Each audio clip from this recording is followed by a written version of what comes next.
You guys have probably seen this because I've covered it before, but essentially everyone is saying that that tablier bag is the new, or is Hermès's answer to the Rose Margaux, which I think is an absolute reach. But let's watch this video because I think this is the most famous video that people have been watching about this topic, and then we can, discuss after. But let's watch this.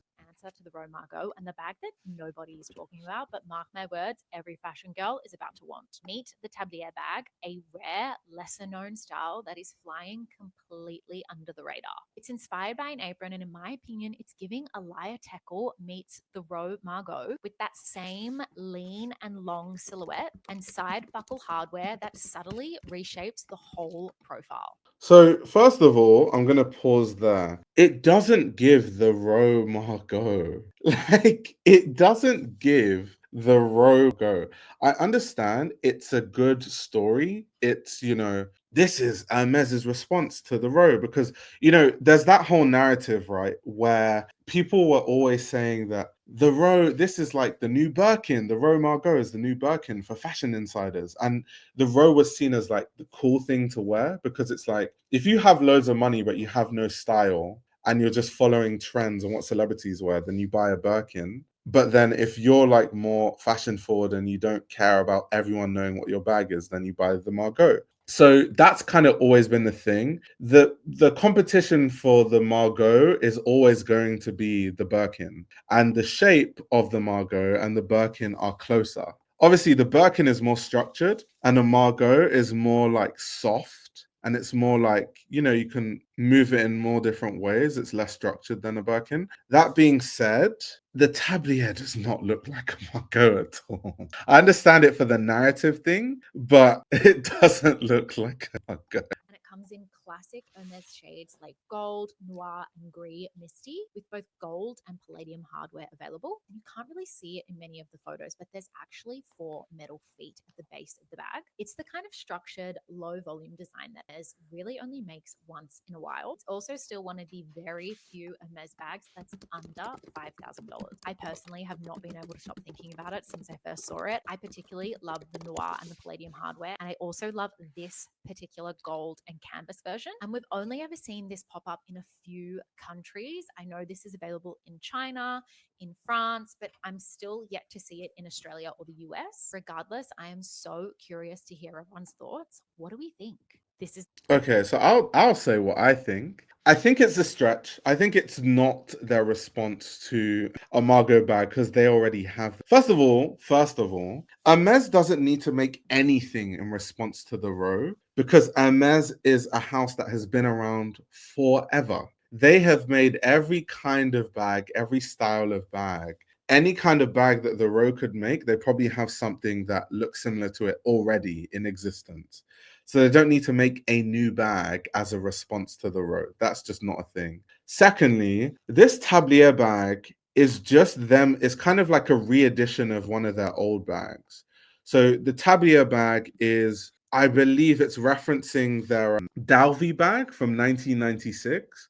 And it's kind of just a modern version of that bag. So I'm surprised he didn't like talk about the history of it and like the fact that the Tablier Cellier is literally like a re-edition or a modern version of the Dalvey bag in 1996. Yeah, so I find that kind of weird, to be fair. That being said, I do actually like the design of the bag. I think the design of the bag is cool. I just think this discourse, oh my God, Hermes is scared of the Row. Do you know how much money Hermes makes? Like, what?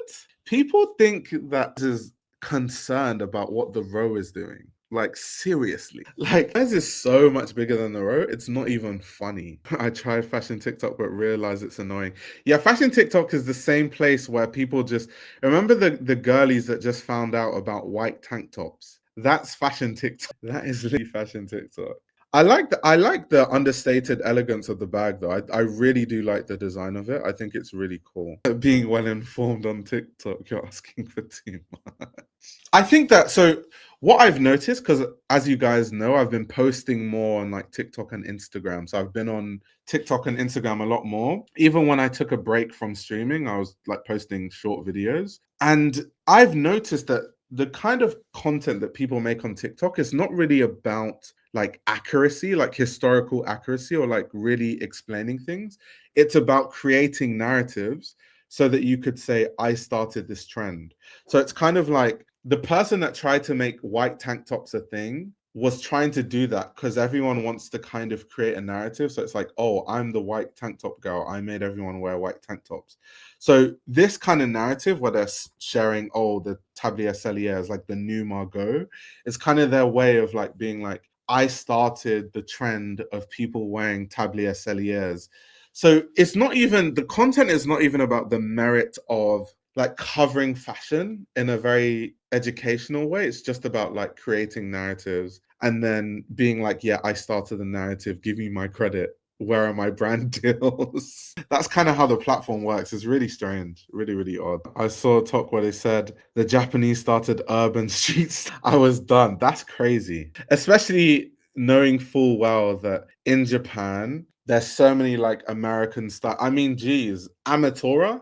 Anyone? There's literally a whole book about it. Yeah, that's crazy. That's crazy. That's actually insane. That's insane. But that's TikTok though. People, it's about telling narratives. Also, it's not a lot of their fault because a lot of people that are on TikTok tend to be young people that don't work in fashion, haven't worked in fashion, haven't done anything in fashion. Like they're not journalists, they're not. So there's like a very strong lack of knowledge. There's a very like low knowledge base. And whatever they see, they just make content. Because the thing about making short form content is that you have to be reactionary. Everything has to be quick. So once you see something, you're like, okay, I'm gonna make a quick video about this, right?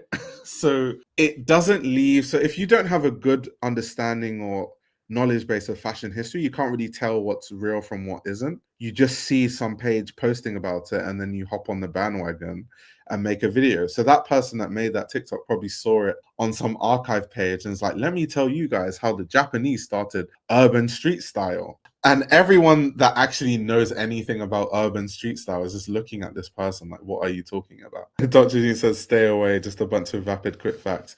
Yeah, I just do my coverage on TikTok and Instagram and then I dip after because, yeah, it's like a brain fart. But yeah, anyway, guys, that was just kind of my little rant about the whole Hermès versus the Row thing, where people are trying to say that Hermès is doing things in reaction to the Row. They don't need to. Hermès makes way more than the Row probably will ever make in any point in time in its whole history. It's not that deep.